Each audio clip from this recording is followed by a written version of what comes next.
আমরা গতকাল বাধ্য হয়ে সারা বাংলাদেশের সকল পলিটেকনিক ইনস্টিটিউট একযোগে কিন্তু রাজপথে কর্মসূচি পালন করেছে, যেটা ছিল সারা বাংলাদেশ জুড়ে ব্লকেট কর্মসূচি, যার কারণে জনদুর্ভোগ সহ অন্যান্য সকল ধরনের সমস্যা তৈরি হয়েছে।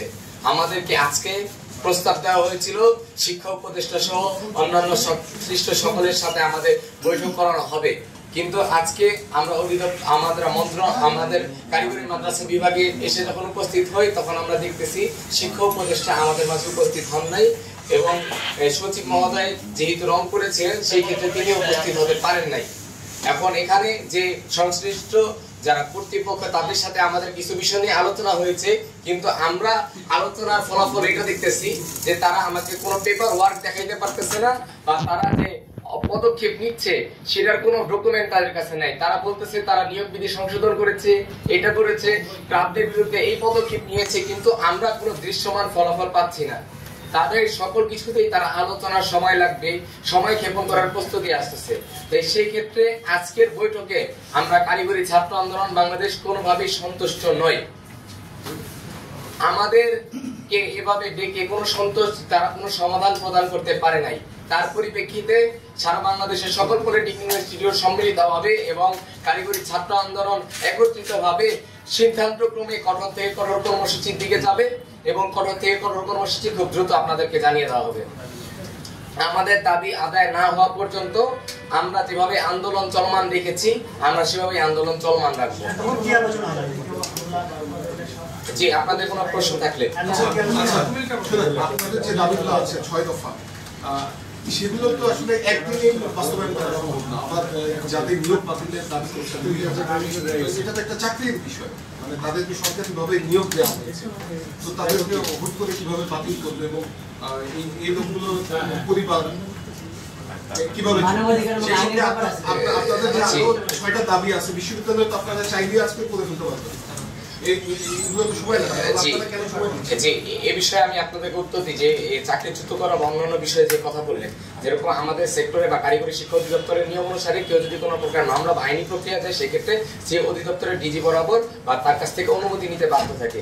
যে ক্ষেত্রে তারা যে মামলাগুলো করছে সেক্টরকে ক্ষতিগ্রস্ত করার, তারা কোনো প্রকার অনুমতি পত্র প্রদর্শন করতে পারে নাই। এছাড়াও তারা একটা সরকারি কর্মকর্তা যদি উচ্চ শিক্ষা গ্রহণ করে সেক্ষেত্রে সংশ্লিষ্ট মন্ত্রণালয় বা অধিদপ্তরের অনুমতিপত্র প্রয়োজন, তারা সেই ধরনের অনুমতিপত্র প্রদর্শন করতে পারতেছে না। তারা নিয়মিত এই ষড়যন্ত্র করে যাচ্ছে। তারা অন্যান্য যে বিষয়ের বলি যে ছাত্রদের সাথে খারাপ আচরণ করা সহ তারা নিজ কর্মক্ষেত্রে অনুপস্থিত থাকতেছে। তো সেই ক্ষেত্রে তাদের চাকরিচ্যুত করা বা তাদেরকে যে আমরা বলতেছি সেক্টর থেকে স্থায়ীভাবে অপসারণ করা, সেটার ক্ষেত্রে অনেক চূড়ান্ত যুক্তি রয়েছে।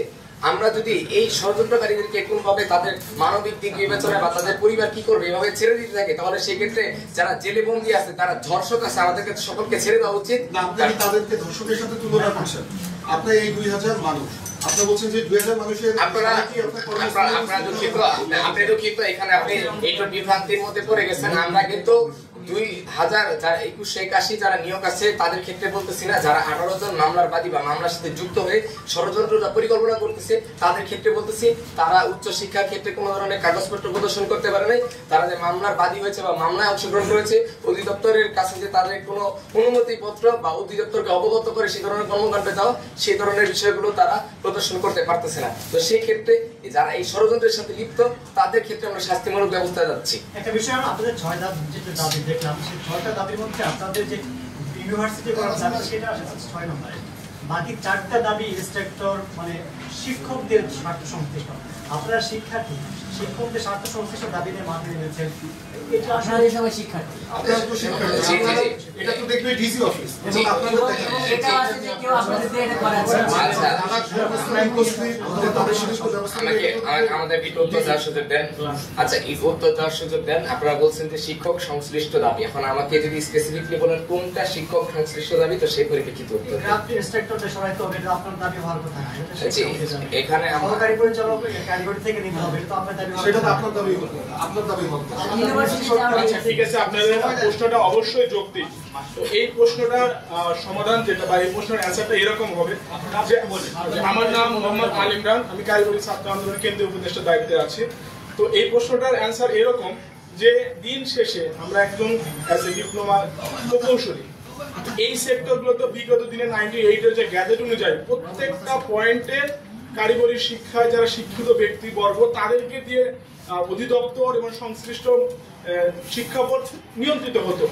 কিন্তু বিগত ফ্যাসিস্ট আমলে কিছু সচিব যিনি বর্তমান অলরেডি কারাবন্দী আছে, তো তারা এইটাকে ষড়যন্ত্র করে এই ক্রাফট ইন্সট্রাক্টর যে বিষয়গুলো আছে, সংশ্লিষ্ট যে শিক্ষক বলতেছেন শিক্ষক সংশ্লিষ্ট বিষয়গুলো আছে, এগুলো নিয়োগ বিধি তিনি চেঞ্জ করেছে তাদের ইচ্ছা মতো এবং স্বজন প্রীতিকে কেন্দ্র করে। তো এই সেক্টরগুলো আমরা ডিপ্লোমা প্রকৌশল দিয়ে যাওয়ার অর্ডার আছে এবং 2093 সালে গেজেট যেখানে স্পষ্টভাবে উল্লেখ করা আছে। তো সেই জায়গা থেকে তো আমরা এখন ডিপ্লোমা প্রকৌশলী বা ডিপ্লোমার শিক্ষার্থী দিন শেষে দশম গ্রেডে অ্যাপ্লাই করে তো আমরা তো সেই জায়গায় যাবো। আমাদের জায়গাটা যদি ব্লক হয়ে যায়, আমরা যদি সেই জায়গায় গিয়ে আমাদের ওই সংশ্লিষ্ট পোস্টে যদি না যেতে পারি, তাহলে অবশ্যই অ্যাজ এ ডিপ্লোমা শিক্ষার্থী হিসেবে এই পোস্ট পদবিগুলো আমাদের ছিল। তো ওই জায়গা থেকে তো এই পোস্টে যদি আমরা যদি না পাই, তো এই মাথা ব্যথা এই হেডেকটা তো অ্যাজ এ ডিপ্লোমার শিক্ষার্থীদের হওয়াটা স্বাভাবিক না? অবশ্যই স্বাভাবিক। এই জন্য এই সংশ্লিষ্ট বিষয়ের কারণে আমরা এই ক্রাফট ইন্সট্রাক্টরদের পোস্টে বললেন কারিগরি অধিদপ্তর বললেন আমরা যাচ্ছি আপনার ঘরের যে লোকটা, আমার একটা এক্সাম্পল জাস্ট এক্সাম্পল, আপনি ঘরে একজন আছে, আপনি ঘরের লোক আপনার দুঃখটা বুঝবে, অন্য বাইরে থেকে একজন আত্মীয় স্বজন অন্য একজন লোক আপনার ব্যথাটা বুঝবে না। কারিগরি আজকে যে অধপতন, এর পিছনে দায়ী কারা? এর পিছনে দায়ী নন টেক যে পার্সন গুলো আছে, যারা কারিগরি শিক্ষার বহির্ভূত শিক্ষিত পার্সন, যারা এসে এই দুর্ভোগ এই কি বলে বর্তমান যে অস্থিতিশীল পরিস্থিতি, বর্তমান কারিগরি শিক্ষার যে দুরবস্থা, এটার জন্য তারা দায়ী। আমরা চাচ্ছি যে আমাদের এই সেক্টরগুলোতে আমাদের শিক্ষায় শিক্ষিত লোক যারা আছে তারা এই বিষয়গুলো হ্যান্ডেল করবে। আমাদের শিক্ষায় শিক্ষিত লোক কারা?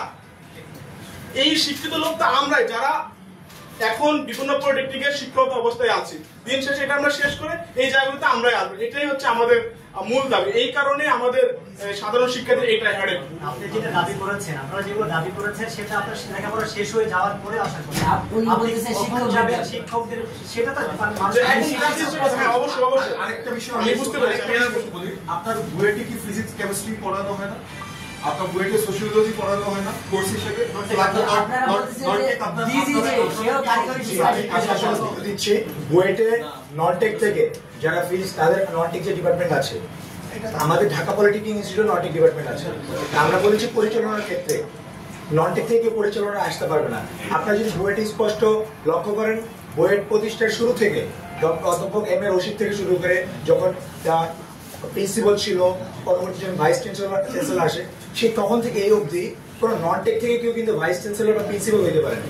এবং তাদের সিন্ডিকেটের আইন স্পষ্টভাবে উল্লেখ করা যে ননটেক থেকে যারা আসে তাদেরকে অবশ্যই প্রাধান্য দেওয়া হবে, কিন্তু কোন ক্ষেত্রে তাদের প্রমোশনের ক্ষেত্রে দেওয়া হবে, কিন্তু মাস্ট বি ফার্স্ট প্রায়োরিটি দেওয়া হবে। যারা টেকনিক্যাল পার্সন তাদেরকে ভাইস চ্যান্সেলর হিসেবে তাদেরকে সবার ফার্স্ট প্রায়োরিটি দেওয়া হবে।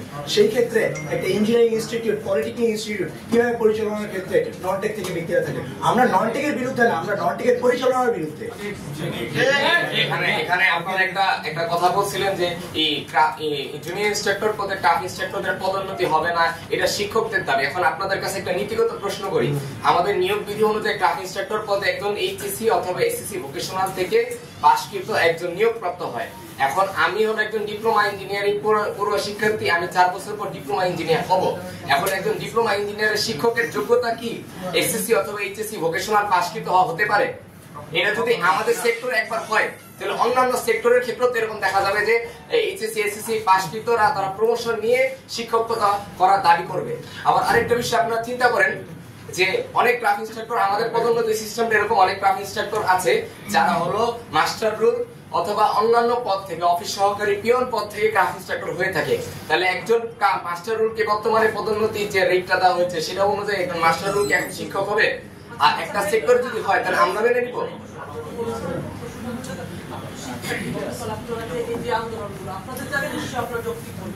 আন্দোলন রাস্তায় নামার ফলে মানুষের যে দুর্ভোগ হইল, আপনারা সেটা চান কিনা? এখন আপনারা 3 ঘন্টায় জরুরি প্রশিক্ষণের সাথে মন্ত্রণালয়ে এসে বৈঠক করলেন, আপনারা নিশ্চয়ই বলেছেন আমাদের কথা, উনি আসলে কি বলেছে, এর ফলে আপনারা সন্তুষ্ট নিয়েছেন, এর পরে কি করবেন? আপনারা কঠোর থেকে কঠোর করবেন, আপনারা কি সেটা বলতে পারেন? এবং আপনারা কি উপদেষ্টার সাথে কি বৈঠক করার জন্য কোনো আশ্বাস পেয়েছেন বা আপনারা চেষ্টা করবেন সচিবের সাথে করবেন কিনা? এইটুকু যে বিষয়টা আমি স্পষ্ট করি। জি, আমার নাম জুবাইর পাটোয়ারি, কেন্দ্রীয় প্রতিনিধি এবং প্রধান কার্যনির্বাহী সদস্য কারিগরি ছাত্র বাংলাদেশ। আমরা এই আন্দোলনটা শুধুমাত্র যে এই মার্চ মাস থেকে শুরু করেছি এমন না, বিষয়টা আমাদের 8 মাস ধরে এই আন্দোলনটা চলমান এবং আমরা 9 সেপ্টেম্বর যেদিন 7 রাস্তা অবরোধ কর্মসূচি করেছিলাম সেদিন আমাদের দাবি মেনে নেওয়া হয়েছিল, কিন্তু সেই 6 দফা দাবির বাস্তবায়ন আমরা আজ অবধি দেখিনি। আমরা যে ইচ্ছা করে জনদুর্ভোগ সৃষ্টি করেছি বিষয়টা এমন না, আমরা বাধ্য হয়েছি আমাদের দাবি আদায়ে রাজপথে নেমে আসতে। কেন? আমরা সচিবালয়ে রিচ করেছি, আমরা সচিব স্যারের সাথে, পূর্বের যিনি সচিব স্যার ছিল ডক্টর ফরিদুদ্দিন আহমেদ স্যার, তার সাথে রিচ করেছি, এর আগের যিনি মহাপরিচালক ছিলেন তার সাথে রিচ করেছি, বোর্ডের চেয়ারম্যানের সাথে রিচ করেছি, কিন্তু তাদের কারোর থেকে আমরা আশানুরূপ ফল পাইনি। এমনকি এখন বর্তমানে যিনি নতুন সচিব স্যার হয়েছেন তার সাথে আমরা বারবার যোগাযোগ করার চেষ্টা করার পরেও আমরা তার সাথে যোগাযোগ করতে ব্যর্থ, এমনকি আজকেও আমরা ব্যর্থ তার সাথে যোগাযোগ করতে। ইভেন জি আজকে আমাদের সাথে সম্পূর্ণ প্রতারণা করা হয়েছে। কারণ উল্লেখ করছি, আমাদেরকে রাতের বেলা যখন জানানো হয় আপনাদের দাবিগুলো সবগুলোই যৌক্তিক, সরকার কর্তৃপক্ষ অবশ্যই মেনে নেবে। আপনারা কাকে কাকে আমাদেরকে ডিজিএফআই, এসবি, এনএসআই প্রত্যেক জায়গা থেকে জানানো হয় আপনাদের দাবিগুলো যৌক্তিক, আপনাদের দাবিগুলো মেনে নেওয়া হবে।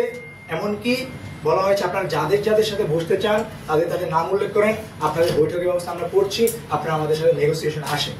আমরা তারপরেও আমাদের হার্ডলাইনে অবস্থান করেছি।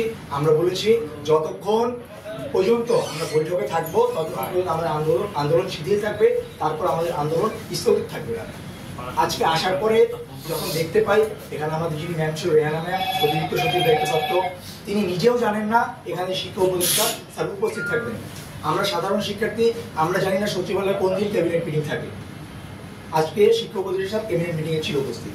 তা আজকের এই যে আমাদেরকে ডেকে এনে আমাদেরকে কর্মসূচি থেকে উঠিয়ে এনে এখানে দীর্ঘ সময়ব্যাপী অযৌক্তিক আলোচনা করা হয়েছে এবং আমাদের সময় লঙ্ঘন করা হয়েছে। আমাদেরকে আমাদের রেহানা ম্যাম বলেছে তোমাদের দাবিগুলো অবশ্যই মেনে নাও। তিনি আজকে এখানে ছিল একটা সমাধানে আসার কথা, আমাদের এখানে সমাধানে আসার কথা। তিনি আমাদের দাবিগুলো পয়েন্ট করেছে এবং এই দাবিগুলো নোট করে তিনি সচিব স্যারের কাছে প্রেরণ করবে, সচিব স্যারের কাছে প্রেরণ হয়ে তিনি শিক্ষা উপদেষ্টার কাছে প্রেরণ করবে, শিক্ষা উপদেষ্টা সংশ্লিষ্ট মহোদয়কে নিয়ে আমাদের দাবি বাস্তবায়ন। আমাদের যে রূপরেখা এটা ছিল না, আমরা লং টাইমে যেতে চাই না, আমরা চাই দ্রুত বাস্তবায়ন। তো এটা আমরা দীর্ঘ 8 মাস ধরে করে আসছি।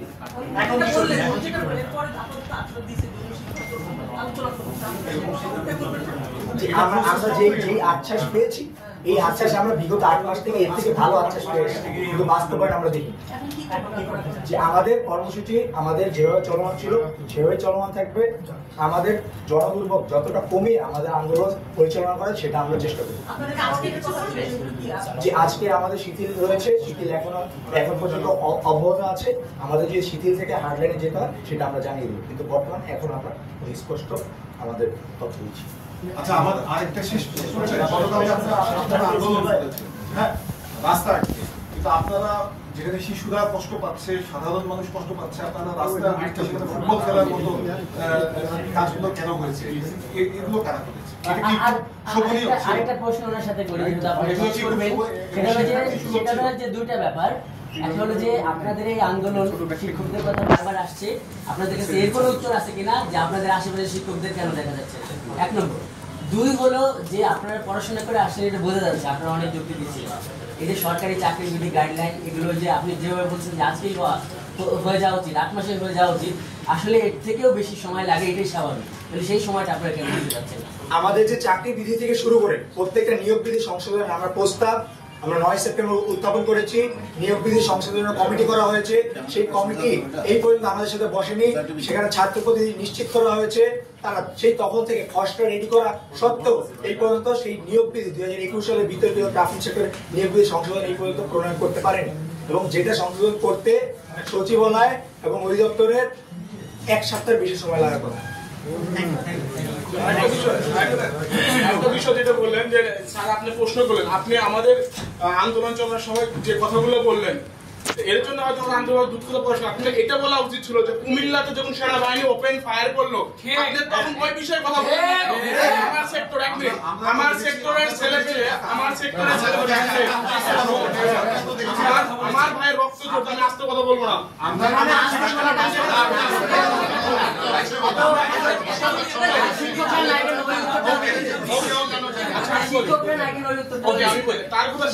এই প্রশ্ন করা উচিত ছিল যে সংশ্লিষ্ট যারা কমান্ডার ছিল তারা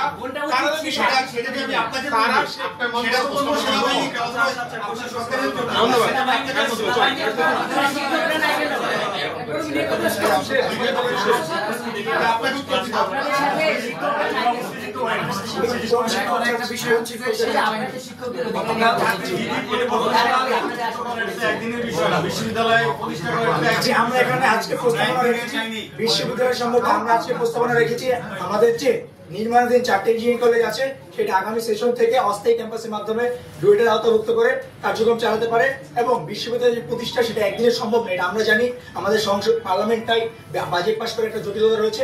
আমরা চাই বিশ্ববিদ্যালয়ের যে প্রতিষ্ঠা হবে এটা নিশ্চয়তা আমাদের প্রদান করা হবে। আমরা চাই এই মুহূর্তে বিশ্ববিদ্যালয় প্রতিষ্ঠা করে দিয়ে এই ব্যাপারে আমাদের সাথে কর্তৃপক্ষ সময় দিতে চান আপনারা? অবশ্যই সময় দিতে চাই, কিন্তু আমাদের নিশ্চয়তা প্রদান করতে হবে।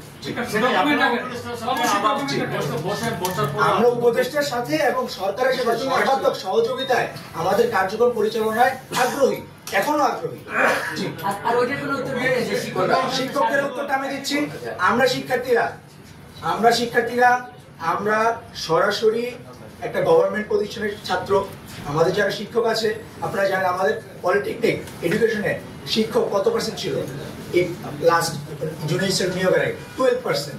এই 12% শিক্ষকদের মধ্যে যারা আমরা বলতেছি আমাদের নন টেকনিক সমস্যা, আমাদের বাংলাদেশে 49টা পলিটেকনিক আছে, 49টা পলিটেকনিক মধ্যে 22টা পলিটেকনিক প্রিন্সিপাল হচ্ছে নন টেক থেকে।